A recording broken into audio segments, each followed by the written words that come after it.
Videoya keçməzdən əvvəl videonu bəyənməyi və kanala abunə olmağı unutmayın. Qarabağda və Şərqi Zəngəzurda gedən quruculuq işlərinə paralel olaraq Naxçıvan Muxtar Respublikasında da istər yaşıl enerji olsun, istər kənd təsərrüfatı, istər suvarma, indi orada böyük suvarma layihələri icra ediləcək, istər turizm, bu bölgəni biz birləşdirəcəyik. Mən bunu bir daha demək istəyirəm. Biz bunu onsuz da edəcəkdik, amma yaxşı ki, bunu sülh yolu ilə edirik. Azərbaycan TV xəbər verir ki, bu fikri Prezident İlham Əliyev yerli televiziya kanallarına müsahibəsində bildirib. Ermənistanın da bundan ancaq fayda görəcəyini qeyd edən Prezident vurğulayıb. Çünki Ermənistan indiki dalan vəziyyətindən çıxa bilər və çıxacaq. Azərbaycanla Ermənistan arasında yollar açılacaq.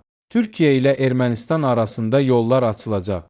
Ermənistan Naxçıvan vasitəsilə İranın dəmir yollarına, Azərbaycan vasitəsilə Rusiyanın dəmir yollarına çıxış əldə edəcək. Yəni bu Ermənistan üçün də faydalıdır. Burada uduzan tərəflər olmamalıdır. Hər halda iqtisadi və nəqliyyat nöqteyi nəzərindən uduzan tərəf olmayacaq.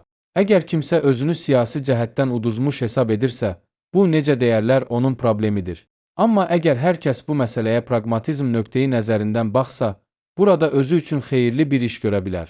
Azərbaycanda və dünyada olan ən son xəbərlərdən xəbərdar olmaq üçün Azərbaycan TV kanalına abunə ol və bəyən.